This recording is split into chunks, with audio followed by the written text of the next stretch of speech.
"Don't!" A strong shudder convulsed his frame. "Don't remind me of it."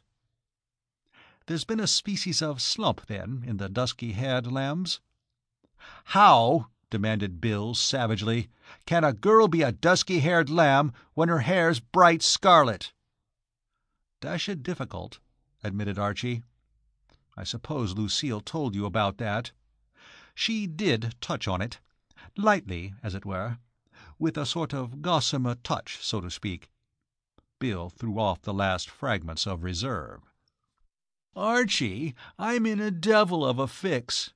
I don't know why it was, but directly I saw her, things seemed so different over in England, I mean."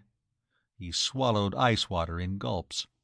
"I suppose it was seeing her with Lucille.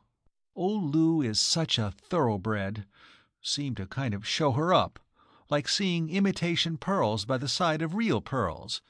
And that crimson hair, it sort of put the lid on it." Bill brooded morosely.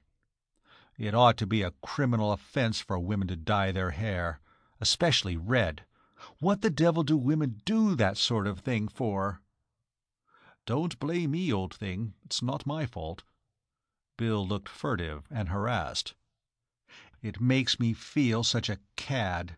Here am I, feeling that I would give all I've got in the world to get out of the darn thing, and all the time the poor girl seems to be getting fonder of me than ever."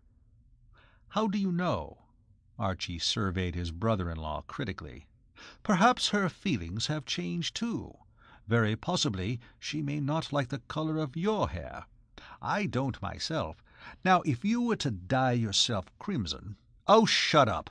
Of course a man knows when a girl's fond of him." "By no means, laddie. When you're my age—" "I am your age!" "So you are. I forgot that. Well, now, approaching the matter from another angle, let us suppose, old son, that Miss What's-her-name, the party of the second part—" "Stop it!" said Bill suddenly. "Here comes Reggie." "Eh?" "Here comes Reggie Van Teel. I don't want him to hear us talking about the darn thing." Archie looked over his shoulder and perceived that it was indeed so. Reggie was threading his way among the tables. "Well, he looks pleased with things anyway," said Bill enviously. "Glad somebody's happy." He was right.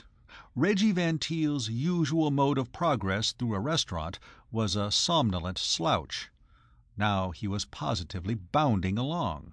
Furthermore, the usual expression on Reggie's face was a sleepy sadness. Now he smiled brightly and with animation.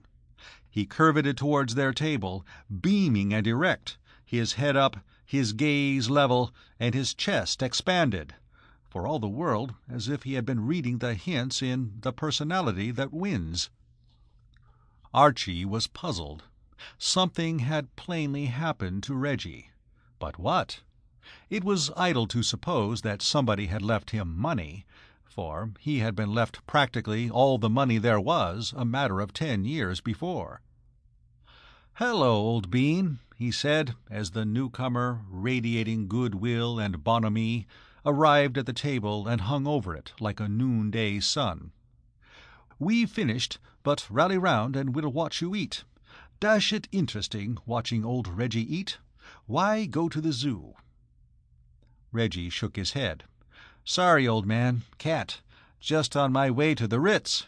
Stepped in because I thought you might be here. I wanted you to be the first to hear the news." "News?" "I'm the happiest man alive." "You look it, darn you," growled Bill, on whose mood of grey gloom this human sunbeam was jarring heavily.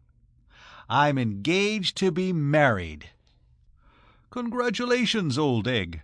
Archie shook his hand cordially. "Dash it, don't you know, as an old married man, I'd like to see you young fellows settling down." "I don't know how to thank you enough, Archie, old man," said Reggie fervently. "Thank me? It was through you that I met her. Don't you remember the girl you sent to me? You wanted me to get her a small part." He stopped, puzzled. Archie had uttered a sound that was half gasp and half gurgle, and it was swallowed up in the extraordinary noise from the other side of the table. Bill Brewster was leaning forward, with bulging eyes and soaring eyebrows. "Are you engaged to Mabel Winchester?" "Why, by George!" said Reggie. "Do you know her?" Archie recovered himself. "Slightly," he said. "Slightly. Old Bill knows her slightly, as it were. Not very well, don't you know, but how shall I put it?" "Slightly," suggested Bill. "Just the word. Slightly." "Splendid," said Reggie Van Teel. "Why don't you come along to the Ritz and meet her now?" Bill stammered. Archie came to the rescue again. "Bill can't come now. He's got a date." "A date?" said Bill. "A date," said Archie. "An appointment, don't you know. In fact, a date." "But, wish her happiness from me," said Bill cordially. "Thanks very much, old man," said Reggie. "And say I'm delighted, will you?" "Certainly."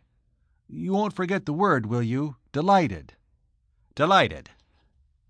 "That's right. Delighted." Reggie looked at his watch.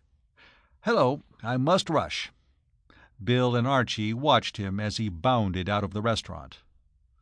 "Poor old Reggie," said Bill, with a fleeting compunction. "Not necessarily," said Archie. "What I mean to say is, tastes differ, don't you know? One man's peach is another man's poison, and vice versa." "There's something in that." "Absolutely. Well," said Archie judicially, "this would appear to be, as it were, the maddest, merriest day in all the glad New Year. Yes? No?" Bill drew a deep breath. "You bet your sorrowful existence it is," he said. "I'd like to do something to celebrate it." "The right spirit," said Archie. "Absolutely the right spirit.